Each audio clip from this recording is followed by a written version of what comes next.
Hi everyone, I'm Hextasy, and today I'll be refamiliarizing myself with an older Pokemon game with a casual playthrough so I can add that to my Nuzlocke library. HeartGold and Soul Silver, and I'll be getting a Nuzlocke out for them next week. You may have noticed we're using the Nuzlocke overlay with the graveyard, resets, and level cap counters. Well, it turns out I didn't have an overlay prepared for casual playthroughs, so we're just gonna cross out that G so it's the Raveyard for our boxed Pokemon to dance in.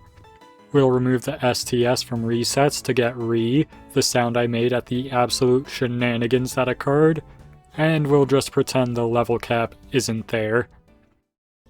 The game starts with Professor Oak mocking us for having a terrible sleep schedule and starting this at midnight.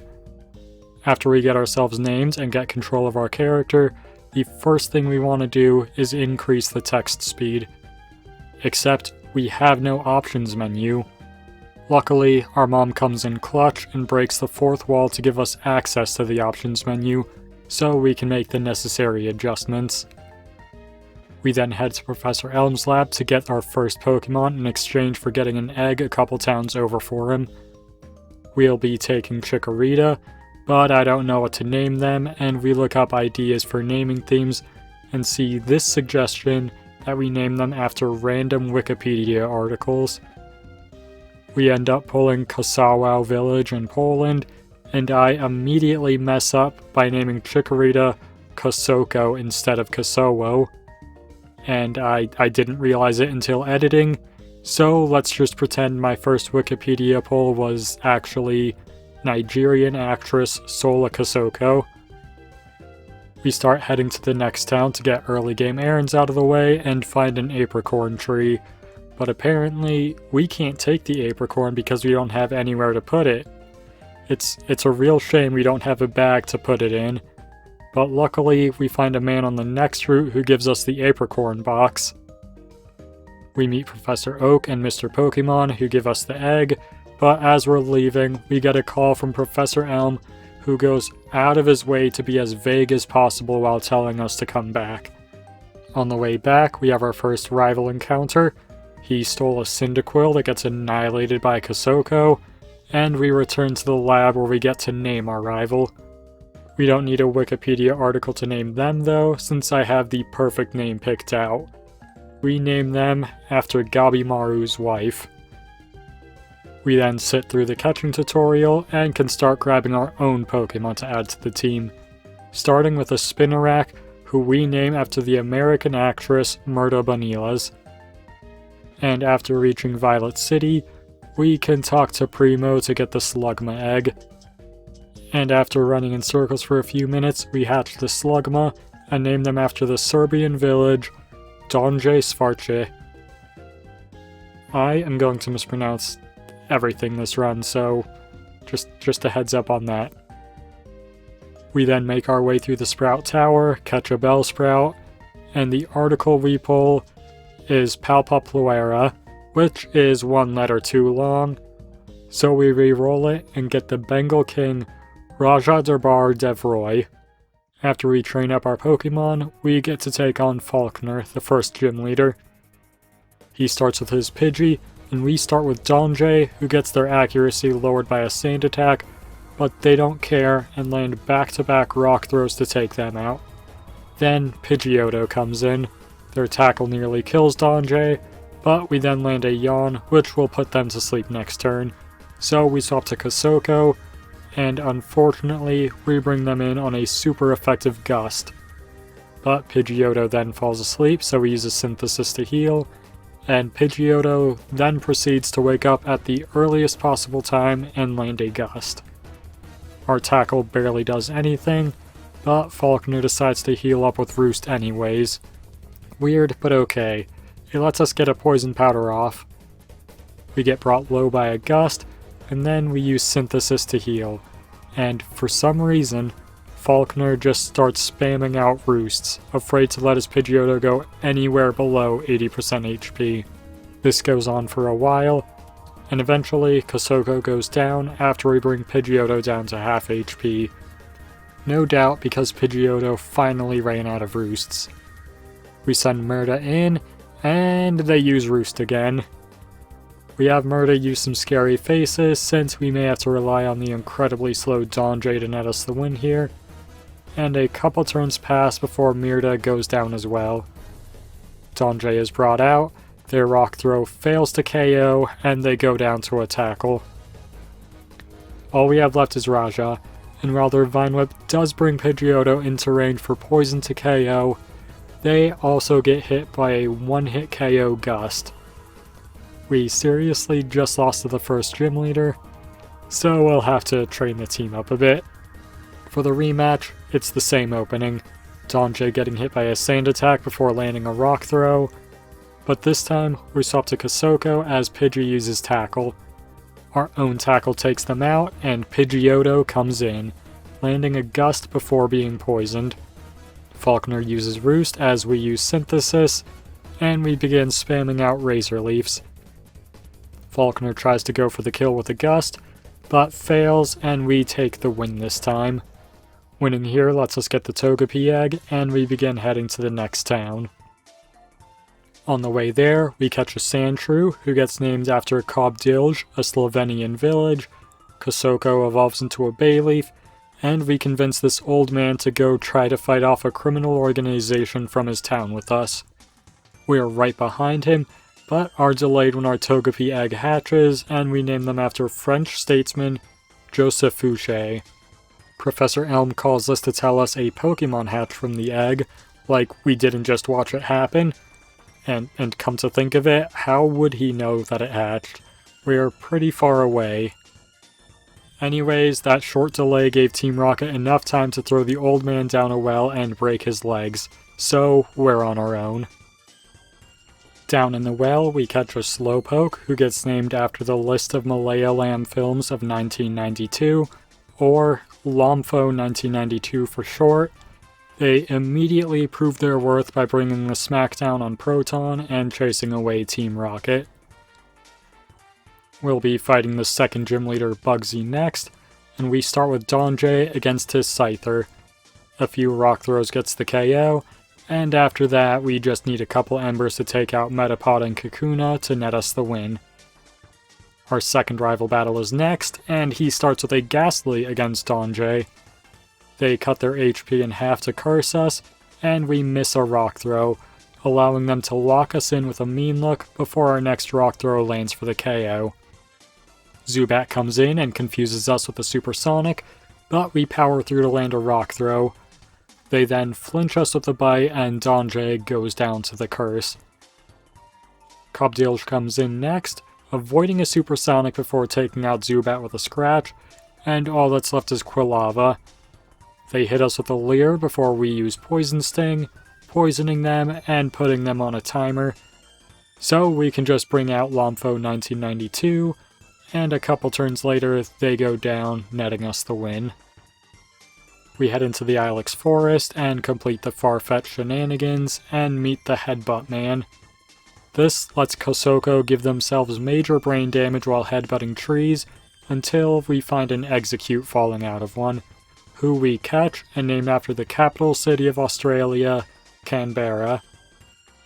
We arrive at Goldenrod City and need to decide who Canberra will be replacing. Let's put Donjay in the box.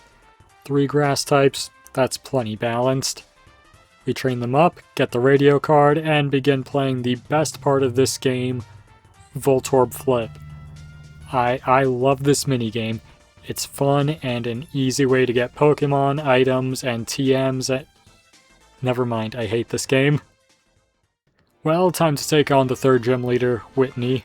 She starts with a Clefairy against Kosoko, and they're getting torn to shreds by our Razor Leaf, uses Metronome, and pulls Frustration for a solid 1 point of damage.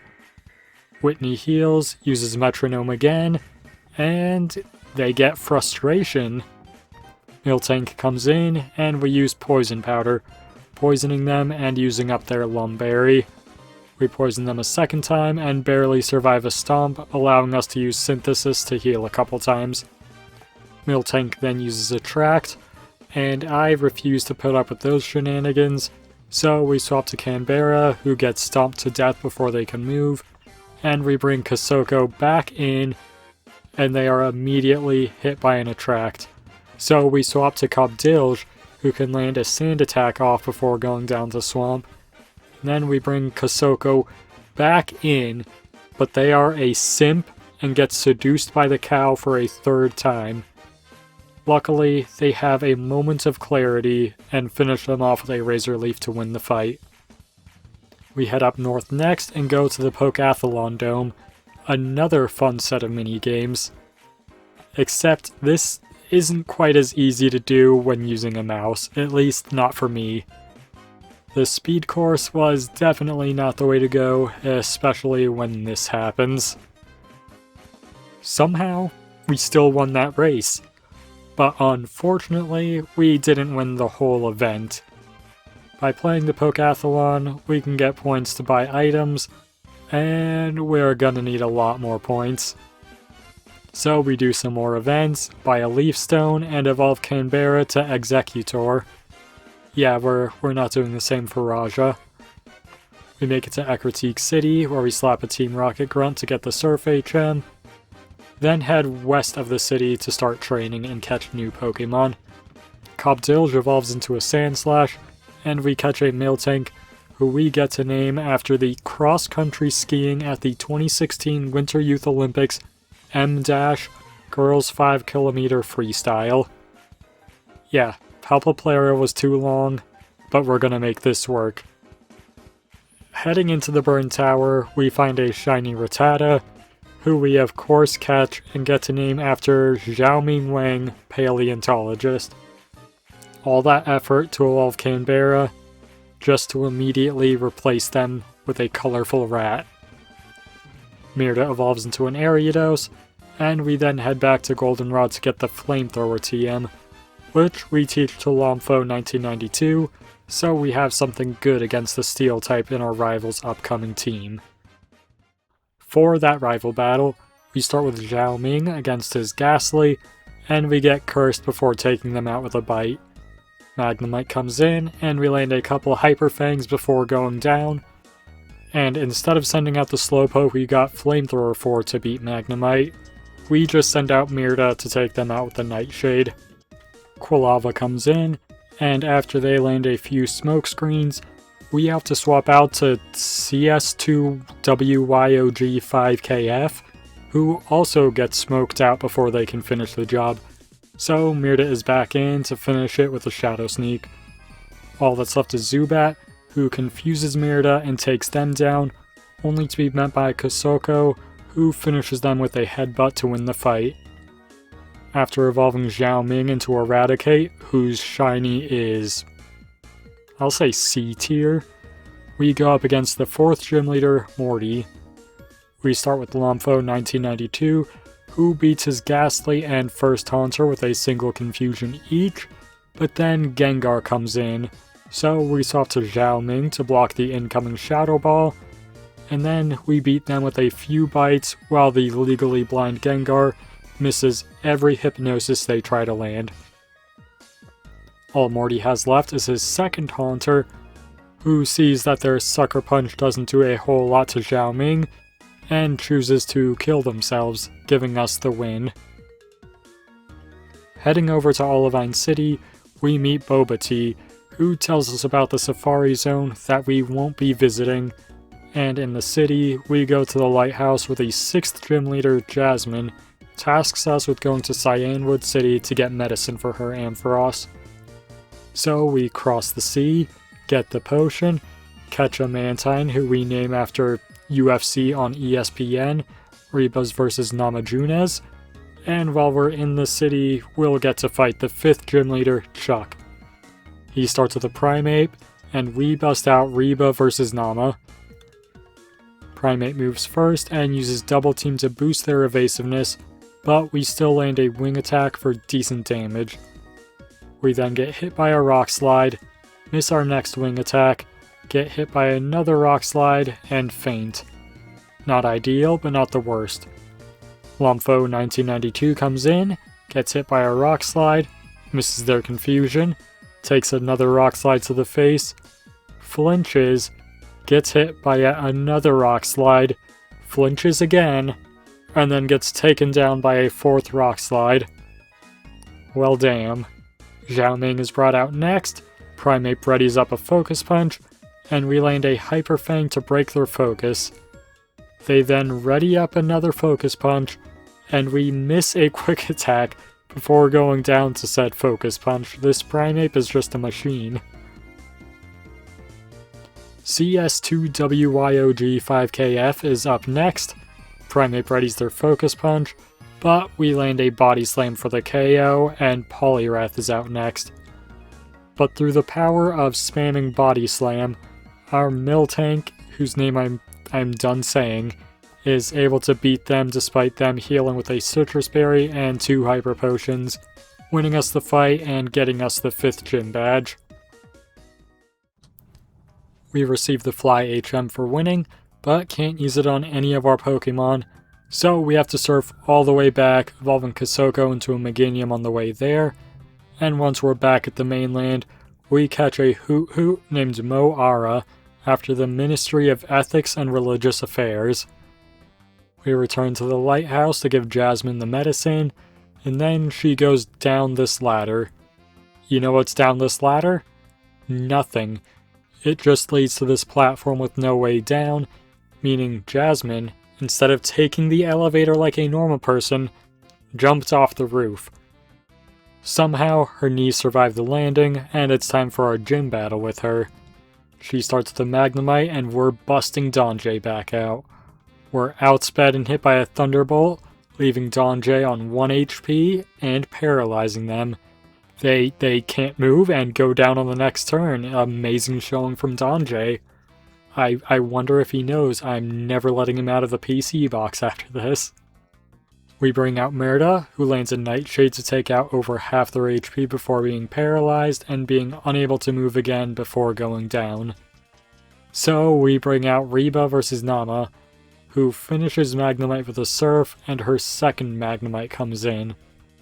Our Surf fails to KO, and they get a Thunderbolt off, but we survive on 3 HP, and are able to take them out with another Surf.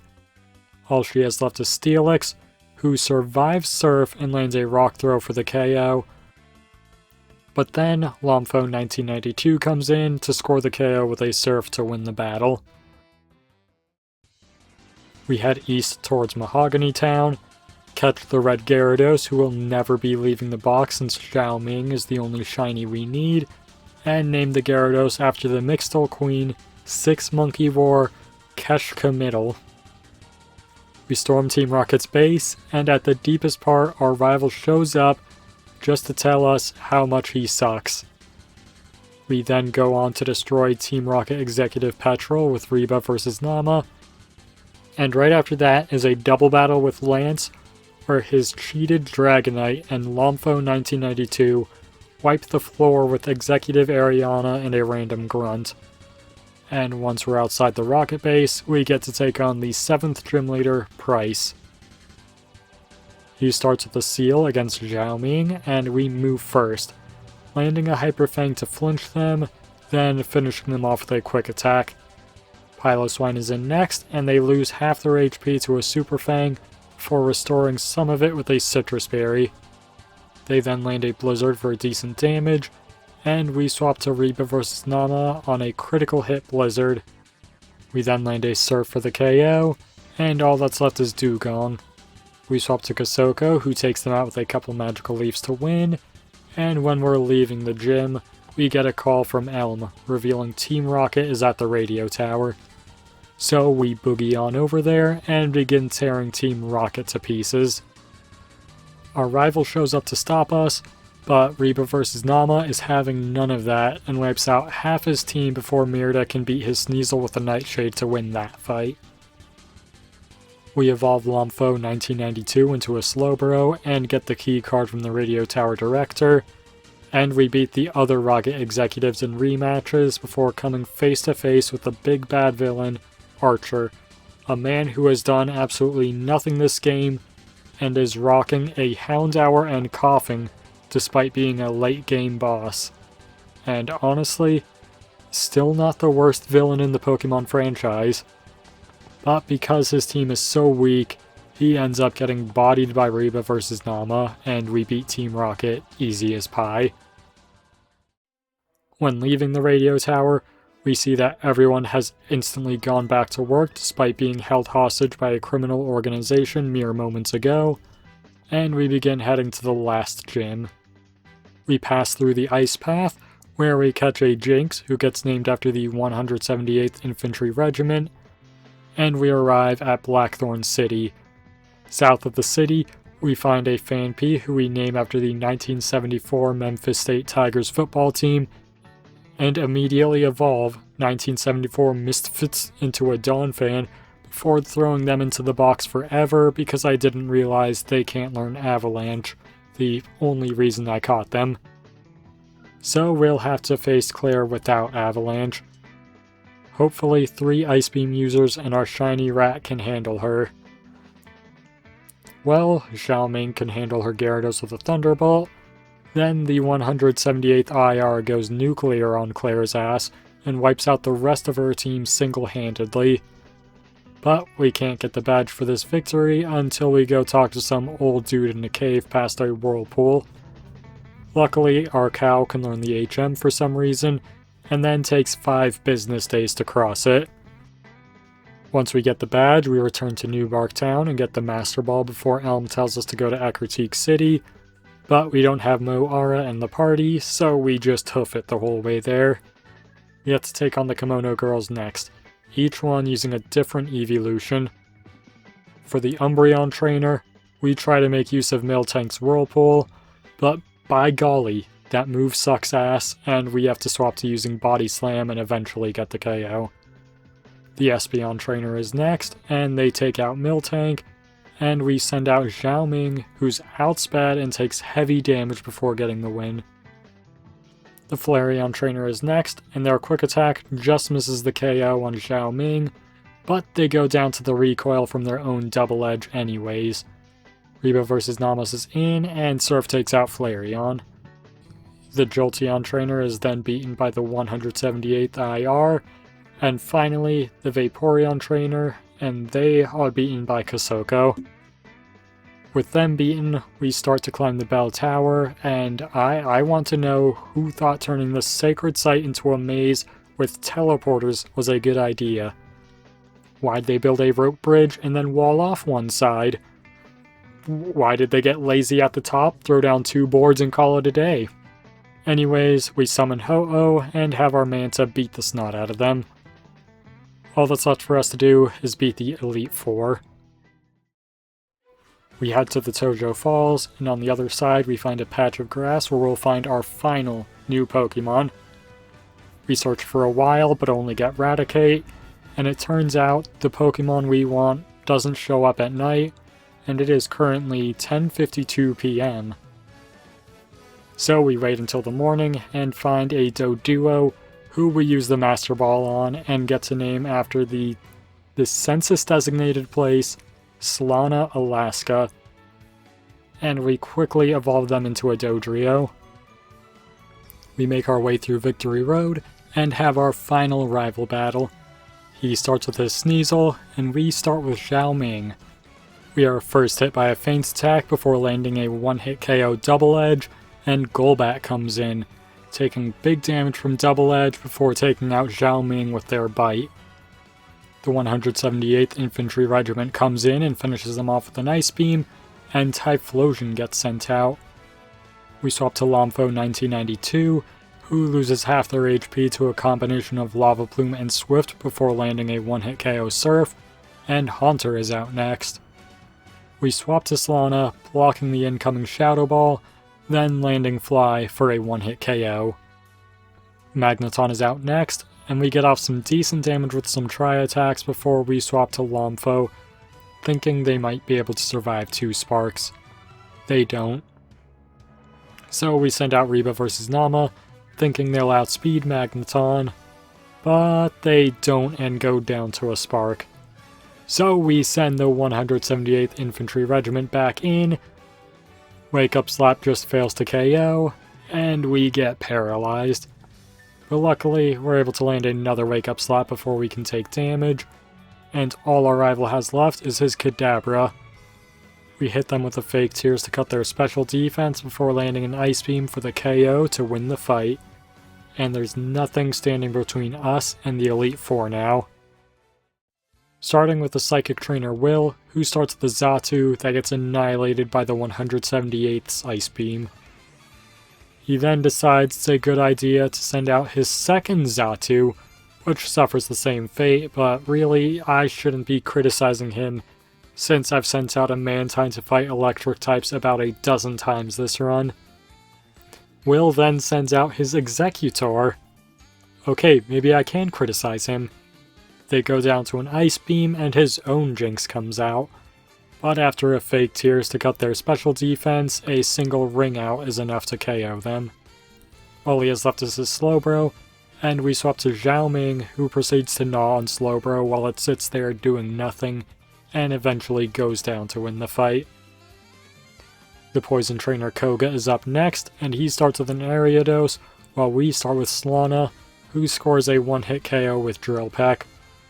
Fortress is up next, so we swap to Lomfo 1992 on a failed Protect. They then get a Toxic Spikes up before we finally give Lomfo a chance to use their Flamethrower and score a one-hit KO. Muck comes in, and we swap to Xiaoming as they set up some minimizes. We land our first Double Edge for decent damage before we proceed to miss nearly every attack, but we eventually manage to land a second one to net the KO, and Xiaoming survives on 3 HP. Xiaoming then dies to poison damage. Crobat is out next, so we bring in Reba vs Nama, who moves first and lands a critical hit Ice Beam for the KO, and all he has left is Venomoth. They badly poison and confuse us, so we swap to Slana, who scores the KO on the next turn with a Drill Peck to win the fight. Bruno, the fighting type trainer, is next, starting with a Hitmontop that gets absolutely blasted by Lomfo's confusion after landing a couple digs, and Hitmonchan comes in. They land a Thunder Punch to paralyze us, but we power through to land a confusion, missing the KO. We should survive one more Thunder Punch, unless they crit. Solana comes in and takes them out with a Drill Peck, and Onyx is brought out next. Dumbass doesn't realize that this is a Gen 2 game and he could evolve it into a Steelix. We swap to Kasoko as they use Sandstorm, and I don't remember if Sandstorm gives a special defense boost in this generation, but it doesn't matter if it does because a Magical Leaf takes them down anyways. Hitmonlee comes in, hitting Kasoko with a Swagger, confusing them, and we proceed to hit ourselves in confusion multiple times while taking Blaze Kicks. We're brought to just 2 HP and have to swap out. Reba vs Nama is in, not taking a lot of damage from Blaze Kick, and we then use Bounce, avoiding the incoming high jump kick and taking Hitmonlee down on the next turn. All Bruno has left is his ace Pokemon Machamp, and with their No Guard ability, they can hit Reba while he's in the air. They then take them down with a Rock Slide after being hit by Bounce, but Solana can come in to secure the kill with a Drill Peck. The fourth Elite Four member in this game is the Dark Trainer Karen, and we start with the 178th Infantry Regiment against her Umbreon.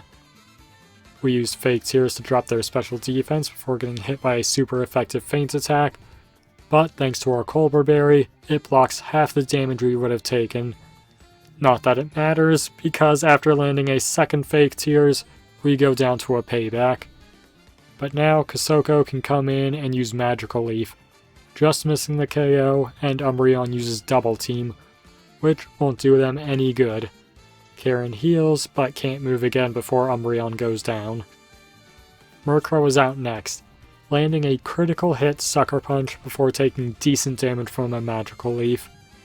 We swap to Slana, but Murkrow uses Whirlwind, forcing them to swap out for Xiaoming, who just murks Murkrow with a Double Edge. Gengar is out next, missing 2 Focus Blasts in a row and allowing Zhao Ming to eat the ghost. Her Ace Houndoom is out, and they use a nasty plot to boost their special attack, and after they barely survive our Double Edge and heal with their berry, they use Crunch to take out Zhao Ming. Lomfo is in, surviving a Dark Pulse thanks to their Culber Berry, and taking out Houndoom with a Surf.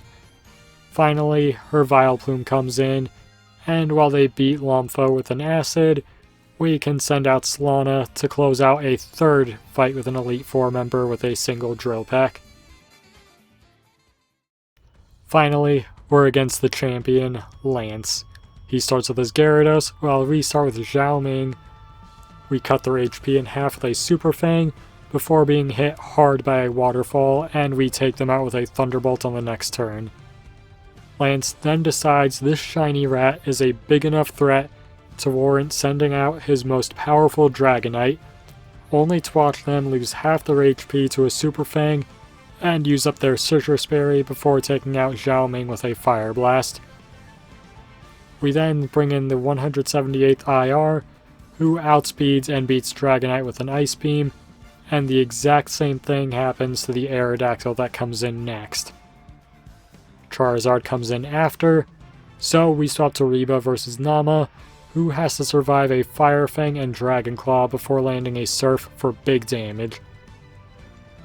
Charizard gets swapped out for one of the weaker Dragonite, and Reba hits them with a Surf for little damage.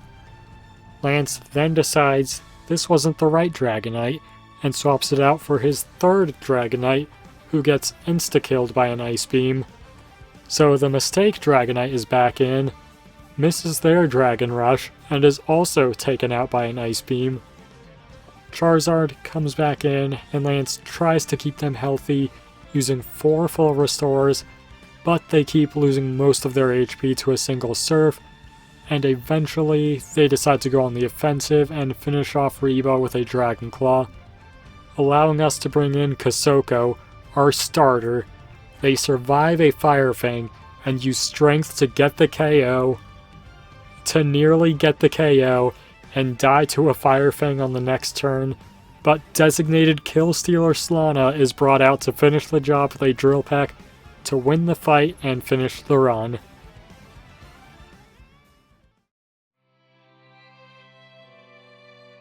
Well, it was nice to get to play through these games again. I only settled on HeartGold over Soul Silver because I would rather walk through the Bell Tower to get Ho-Oh than to go through the Whirl Islands to find Lugia.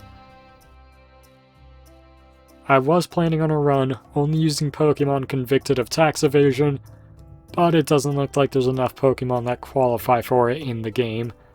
So let me know what runs you'd like to see in the future. I've been Hextasy, and thanks for watching.